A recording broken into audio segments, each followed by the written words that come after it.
All right, real quick, everybody. If you're going to wire up a Muth mirror on a Goldwing, mine happens to be a 2025 Goldwing Tour DCT.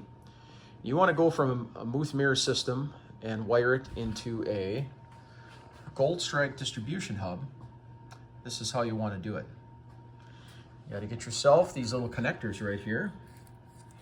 These are sold by Goldstrike. These are the universals. If you're going to put lights on that are a different brand, they sell different connectors with it. Instead of these being open wires, you'll have another clip on there, another plug on the end.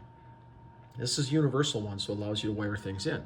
So you got to get a couple of these, and then you take one quick look. So the Muth mirrors have a power and a ground lead from each side of the bike, from left and right. So that's what these are. Red is the positive or power, and this brown is the negative or the ground. Okay, so here's how you wire that. Right here, if you look on your tag, it says red is the brake light, green is the ground, orange is turn, and brown is run. First thing you want to do, hook up the green wire, which is your ground, to the brown wire from the Muth wiring harness to ground the bike. That's simple and easy, okay? In order to get switched intermittent power from the turn signal, you hook that power lead right there, the red wire, right into the orange or the turn signal lead. So that way it'll work with the flasher. You can wire that in using a set of these. I bought these off of Amazon. These are heat shrink and soldered connectors.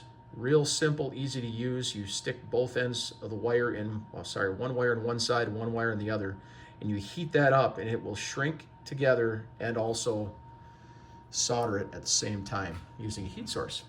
So a couple things I want to show you. Here's the wire for the left turn signal. I have a set of just test leads. These are alligator clips with a strand of wire that I make myself. I just test circuits with these and test my wiring. But positive is red, okay? Come up to your little connector, which I already have in here. And you're looking for your orange is your turn signal. So I have the positive lead going to the turn signal.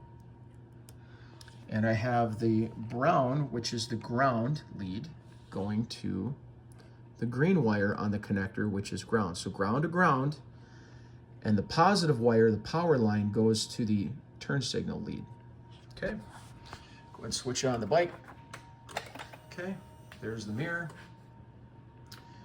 There's the turn signal. And now it works perfect. If you hook the positive lead up to the red, which is the brake, then your turn signal only comes on when you hit the brakes, because that's how you're setting the power then down that wire once you hit the brakes. Same thing with the brown, which is the run for like running lights. That would be full-time power. So if you hooked it up to that one, then the turn signal would turn on, it would never shut off, and it wouldn't flash.